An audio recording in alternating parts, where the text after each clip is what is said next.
In terms of the offensive line, obviously you got two new guards kind of right next to you. I mean, how would you say you guys are meshing in terms of continuity? Is there any work that has to be done going into, Saturday? It's never perfect, but it's close. I would say that, we're feeling really confident about it. No matter who's in there, I think as a whole, this O-line, just really gels together really well. And no matter where guys are on the depth chart, everybody's hungry and wants to, keep getting better. All right, Matt and Bob Kravitz. Hey, Harry, how's it going? Good. How are you? I'm okay. Obviously, you got named a captain this week, and I know it's voted on by your teammates and stuff. First of all, I guess, what did that mean to you? And then secondly, Coach Hiller and some other coaches described you as a guy who kind of leads more by example than by, words. Have you tried to be more of a vocal guy in your senior year and try to be more of a voice in the locker room for your teammates?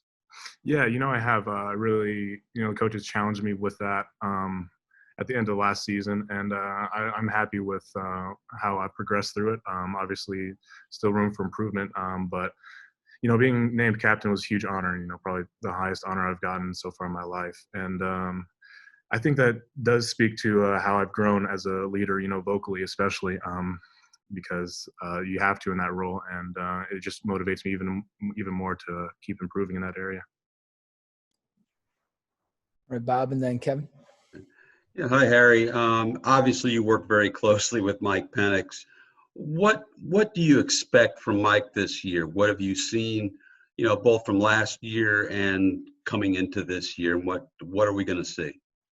The sky's the limit because each position group on our offense is loaded with big names and guys who can produce at the highest level. And so, Coach Sheridan has challenged us to be the best offense in the Big Ten, and I think that's a reachable goal. We set these high goals, but they're attainable. And with a leader like Penix back there, I mean, as long as we do our job up front as O-line, then the sky's the limit. Thanks. All right, Kevin, then Jordan.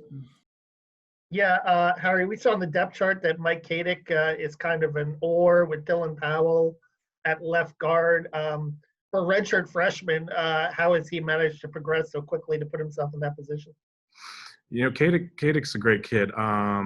He's one of our strongest guys on our entire team. But what's really improved the most with him is the mental side of the game, because obviously all the physical tools are there, being a big kid, especially at his young age. But his mental side's really improved, and that's why he's in that position you see on the depth chart, because he understands the offense, understands the technical side of the offensive line, and it's just a matter of fine-tuning some details. But, yeah, he's another guy with the sky's the limit. He's a great player now, and he'll hope to improve throughout the season.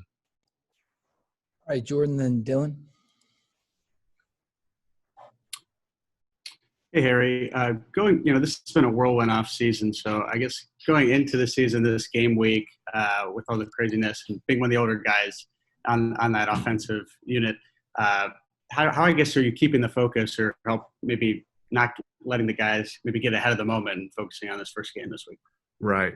Well, it all became a lot more real this week, obviously, with the game this Saturday. And, it's been – 10 months since we played our last game, and all the ups and downs of this off season has really brought our team together in a way that I don't think we would have gotten otherwise, and I think we'll be stronger because of that. And starting off with a game like Penn State, everybody's as motivated as they can be, and we know how important this week is. All right, Dylan, last one. Area, Coach Hiller and Coach Allen both just talked about the competition that was going on kind of throughout the last few weeks of who will kind of fill those starting roles. I mean, I guess just from your perspective, just how healthy was that for everyone just to be so competitive, trying to fight for that, those spots? It's kind of cliche, but competition does bring out the best in everyone. All those guys are fighting and working hard because it's the little things that's going to, separate those guys. So everybody's working on every technical aspect of the game, setting the playbook hard, understanding the defenses, and it all come into one on this Saturday.